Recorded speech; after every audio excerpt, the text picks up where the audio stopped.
Le daría entonces la palabra a José David Ramírez de la Universidad de Costa Rica, quien nos va a compartir el tema La familia, un espacio de hostilización, diversidad y orfandad en las fiestas cívicas electorales durante la Costa Rica de la Guerra Fría. Así que adelante, José David. Buenas tardes. ¿Me escuchan? Sí. Listo. Ok, muchas gracias.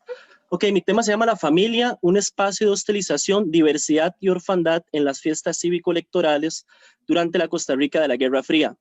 Ok, yo les voy a hablar de un tema de investigación que he estado realizando desde hace un par de años, pero tratando de que sea manejable en 15 minutos. Entonces, simplemente voy a hablar sobre los fragmentos testimoniales que me he encontrado en otras investigaciones y las cuales han trabajado con entrevistas realizadas a distintos exmilitantes políticos con ideologías alternativas en Costa Rica.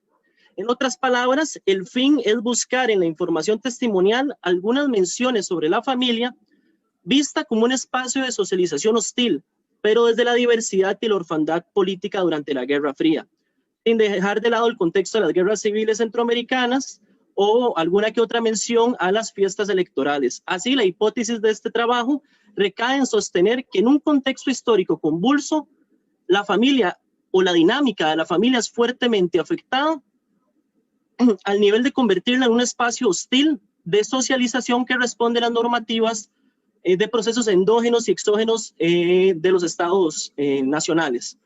Por lo tanto, la pregunta a responder sería, ¿cuál es el papel político que adquiere la familia costarricense en un contexto hostil de guerra ideológica?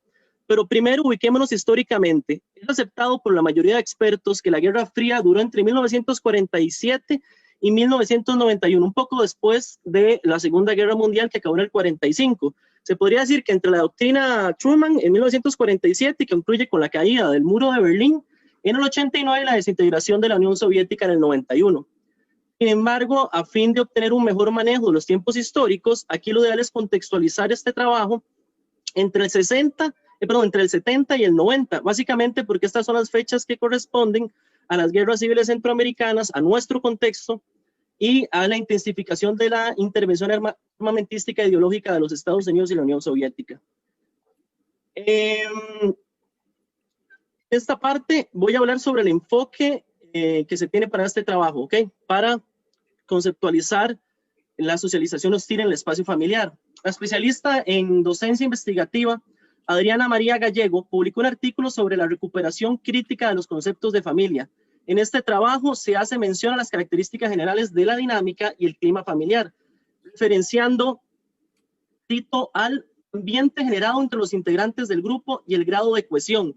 Dependiendo de la suma de roles, la autoridad y los afectos y la comunicación, se cumplen las reglas y las normas. Al calor afectivo, pues digamos, a ver, el efecto será amoroso y de lo contrario habrá hostilidad. Según la explicación anterior, esta mezcla de aspectos autoritarios e insurrectos desembocan en el fenómeno de la hostilidad dentro del ámbito familiar. Por otro lado, la licenciada Angelina María Pi y el doctor Alberto Cobian, a través de un artículo denominado Componentes de la función afectiva familiar, se adentra a delimitar las características de las emociones y los sentimientos y las afecciones en la comunicación familiar. De hecho, estos investigadores señalan que para los miembros del grupo familiar se puede experimentar estrés de las siguientes maneras: con pesimismo, tensión continua o hostilidad incesante. Básicamente, ese es mi marco histórico. Ok, les voy a hablar sobre el origen del anticomunismo para que entiendan qué fue lo que sucedió antes de los años 70. La historiadora Silvia Molina Vargas da cuenta de su artículo La violencia política contra los comunistas tras la Guerra Civil de Costa Rica. Y habla sobre la represión política que sufrieron este grupo durante la posguerra civil y más con respecto a la junta presidida por José Figueres Ferrer entre el 48 y el 49, más o menos. Por lo tanto, este trabajo habla explícitamente sobre el surgimiento del anticomunismo oficialista en Costa Rica. La doctora Laura Álvarez Garro, por su lado, sigue una línea histórica similar a la de Molina, explicar el desarrollo de la violencia contra los comunistas, situando este fenómeno con mayor paso inmediatamente posterior a la Guerra Civil del 48, momento por el cual se establecieron las condiciones de la comunidad política contemporánea de Costa Rica. Álvarez es en ese preciso momento, en ese preciso periodo, en donde el concepto de comunista o comunismo empieza a afectar como un exterior constitutivo de la democracia liberal procedimental costarricense o de la identidad costarricense. La ideología costarricense es anticomunista entonces, y el comunismo es un espectro fantasmal mal visto como parte de la ideología extranjera. Para los años 70, la historiadora Mercedes Muñoz habla sobre el discurso anticomunista del gobierno oficial en distintos artículos, la violencia política, el impacto de la Guerra Fría, la Revolución Cubana para el sistema político electoral costarricense. Y ella termina concluyendo que el sistema político de este país no estaba bien consolidado para aquellos años. Ok, así voy a hablar sobre los testimonios de los militantes, que era el fuerte del trabajo, digamos.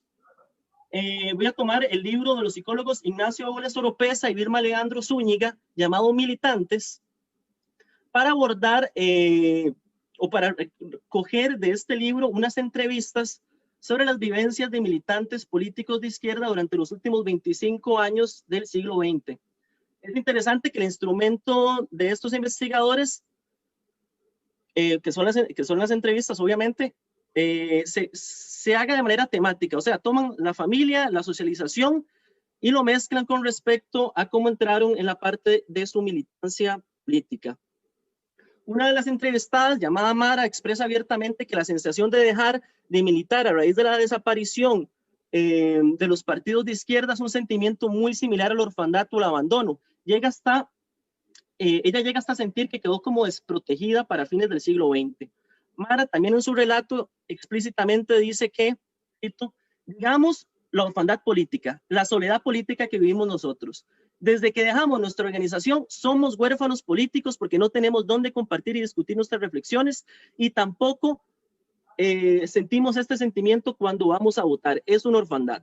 Lo anteriormente citado, Carlos se refiere al asunto, que es otro militante, diciendo que yo llevo como 5 periodos de no ir a votar. La historiadora Erika Golcher publicó un artículo denominado El Día de las Elecciones, la construcción de un héroe nacional, en el cual se estudia la práctica del sufragio y a los votantes como héroes nacionales, básicamente como una fiesta tradicional de la democracia. No obstante, tanto Mara como Carlos han llegado a percibir algo contrario a una fiesta cívico-electoral, sino más bien se entrelazan en un sentimiento el cual su diversidad política está atravesando una orfandad, evidentemente.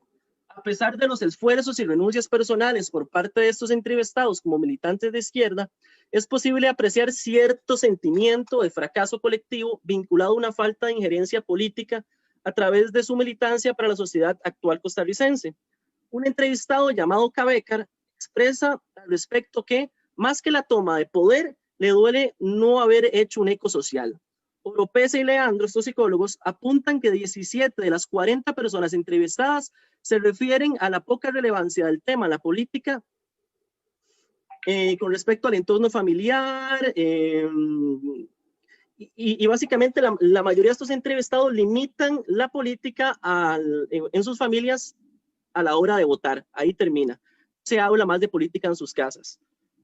Pero, por su lado, Raúl, que es otro entrevistado, destaca él sí tiene un recuerdo con su madre ante los ataques ajenos y las peleas personales, diciendo, una vez llegó una vecina y le dijo a mi mamá, tus hijos son comunistas, y mi mamá les dijo, sí, pero son buenos muchachos. Por ejemplo, también Jesús retrata otro rechazo u orfandad de sus ideas, pero de una manera más cruda. Un segundo. Disculpen. Ya que recuerda, Jesús recuerda, definitivamente fue una situación de contraste. Realmente porque mi familia no aceptaba de ninguna manera mi posición, al extremo que una oportunidad mi papá me dijo, o se va de la casa y simplemente mi posición política se quedó ahí y me expulsaron de mi casa. Por otra parte, Mauricio, con el lema de abandono familiar, él cuenta que te daban problemas con respecto al ambiente católico que había en la casa y el papá le dijo, o se va o va a misa o se va de mi casa. Y él dijo, me voy de mi casa. El caso de las mujeres entrevistadas, la reacción de la militancia es es como más amenazante a su vida personal. Lee, que es otra entrevistada, señala, pues yo tuve muchos conflictos con mi madre, incluso hasta cuando salí del colegio, empecé a chocar con ella. Entonces yo me fui de la casa porque era una relación muy violenta. No obstante, no solo los jóvenes de izquierda vivieron este repudio social, sino que también este repudio se visualizó en otros miembros de su familia. A ello, el relato de Laura es esclarecedor. Laura dice, mi mamá vivía en pecado porque tenía hijos comunistas. Fue terrible para mi mamá porque no podía comulgar porque estaba en pecado, porque tenía hijos comunistas. El sacerdote consideraba que había incumplido con la iglesia y con la Biblia por tener hijos comunistas. Está claro que estas posiciones políticas de estos militantes también eran culturales, resistentes al poder establecido. Hay otra sección que quise desarrollar, un par de secciones más, una sobre mujeres militantes, que me parece interesante desarrollar. Los mismos investigadores, Leandro y Dobles, consideraron que esta temática femenina era muy importante para los 70s y los 80s, hicieron otro artículo. Pues estos profesionales señalan que la mujer de izquierda rompía con los estereotipos, no solo comunistas o ateos, sino que también se le sumaba traspasar el estereotipo de mujer pasiva, buena y pura. En efecto, muchas de las mujeres tuvieron problemas a nivel familiar por su libre participación política. A propósito, Rebeca señala, cuando la época de la universidad yo me rebelé a lo bestia, porque si existía algo terrible en ese momento era ser comunista. O sea, peor que ser puta. Puta era casi nada. O sea, es como ser puta, más o menos. Bueno, para mi papá eso estaba más allá de cualquier cosa, de comunista. Hay otra sección que se llama Militantes Gays en la Guerra Fría y hablo del periodista Darío Chinchilla, quien publicó un artículo en el periódico La Nación llamado Homosexuales de la Vieja Guardia. En ese texto narra testimonios de 4 protagonistas, miembros de la comunidad LGBTIQ+, en la Costa Rica de hace 30 años atrás, y así plantea cómo mediados de los años 80, un grupo de muchachos de la comunidad rural de Alajuela se reunían en un parque para confesar sus deseos de morir. En el pueblo le llamaban los raritos o los raros y lo relacionaban de manera estigmatizada con el SIDA. Todo esto a razón de su orientación homosexual. El autor señala a un tal Francisco Madrigal, quien era líder del grupo, que rescata actualmente esa pandilla de muchachos servía como un apoyo psicológico. Asimismo, otra de las 4 memorias rescatadas es la de Jacobo Schifter, quien viajó a Estados Unidos durante el colapso de la epidemia del SIDA a inicios de los 80 y se acercó a movimientos feministas, la guerra contra Vietnam y otras organizaciones feministas y universitarias por los derechos de las personas homosexuales. En la mitad de la década del 80, Sniffer regresa a Costa Rica, su natal Costa Rica, para convertirse en un notorio escritor y activista gay que empezó a luchar por la prevención del VIH y del tratamiento del SIDA. Asimismo, este militante dice que para muchos jóvenes el mayor miedo no era estar infectados como tal, sino que sus familias llegaran a enterarse de que eran homosexuales debido al estigma social. De esta manera, él lamenta que muchos se querían suicidar. Yo cuando iba a verlos al hospital a veces les pegaba 4 gritos. ¿No ves que te estás muriendo? ¿Qué te importa lo que piensan los demás? Pero para ellos era peor salir del closet que morir. En conclusión, estas son las conclusiones. Lo presentado hasta aquí deja claro cómo los enemigos políticos no son solo palabras o imágenes, sino que también es algo que tiene que ver con espacios, en este caso espacios de hostilización. De esto la propia familia no queda libre de este fenómeno. Esto es una cotidianidad tensa hasta en la vida personal, alrededor de las escogencias personales de cada uno, políticas, religiosas, etcétera. Lo que Alfonso González Ortega llamó como una guerra psicológica. La familia, David, 3 minutos. Gracias. La familia ha servido para penetrar con hostilidad y aislamiento a algunos de los miembros que no encajen con el discurso normativo de la sociedad, lo que evidencia el contexto político. Quizás los y las entrevistadas no son conscientes de su propio aporte al desarrollo de la historia social costarricense, ya que estos militantes demostraron a la sociedad que los grupos diferenciados tenían una cuota democratizante y de diversidad de pensamiento para mejorar las condiciones del país. Muchas gracias. Gracias, José David. Vamos a abrir el espacio de consultas, no sin antes pues agradecerles a los 4 expositores. Solicitó la palabra don Miguel Regalado, así que don Miguel, adelante. Gracias, Carla. José David, primero decirte que me parece forzado el término de orfandad política. Okay. Justamente en el marco en el que está, ¿no? Hablando sobre un tema familiar donde existen ciencias que comulgan, que son más nobles con esta parte del rechazo ideológico, pero no creo que afecte en un sentido marxista o en un sentido gubernamental el término. Así que, bueno, solo te lo compartí. Okay, primero decirles a todos. Flor Solano para José David Ramírez. Muy interesante su investigación y pregunta José David si consultó la obra de Mercedes Muñoz, Niños y Niñas del 48. ¿Escuchan? Sí, adelante. Sí. Bueno, muchas gracias. Bueno, para responder también a lo que me ha dicho Mike Chávez, creo que era, ¿verdad? Antes de responder lo de Flor, el concepto de orfandad política se utiliza porque es el concepto que utiliza directamente las personas entrevistadas y lo repiten varias veces. De hecho, ahí se vio en la presentación, lo que estaba citando eran citas directas de las personas. Por otro lado, que si consulté la obra de Niños y Niñas del 48, sí, son varios volúmenes, uno está compilado por Ana María Botey y el otro por Mercedes Muñoz Guillén. Le voy a dar la razón de por qué no. Bueno, uno, porque me basé solo en los 70s, 80s y el 90, digamos. Pero no solamente es por eso, sino que estos son testimonios biográficos, que es distinto a una entrevista dirigida de manera profesional, digamos. La única manera en que llevé una entrevista amateur, digamos, fuera del periodista, y por ser un periodista tampoco es que sea amateur, digamos, sino es que no está hecho para un libro, digamos, pero indiferentemente ahí sí entraba. Hay otro libro que se llama Los amigos venían del sur, que habla sobre las brigadas de costarricenses en la Guerra Civil Centroamericana y de cómo estas fueron importantes para los años 70 para derrocar los gobiernos dictadores. Y también, de la misma manera, lo que vienen son testimonios biográficos. O sea, ¿qué me refiero con un testimonio biográfico?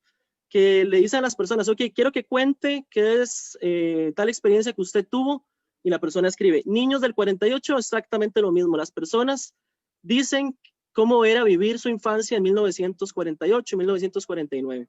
Entonces, por eso no se utilizó, porque yo estaba basándome en entrevistas. Básicamente, creo que esa es la respuesta. Gracias. Gracias, José David, y agradecerle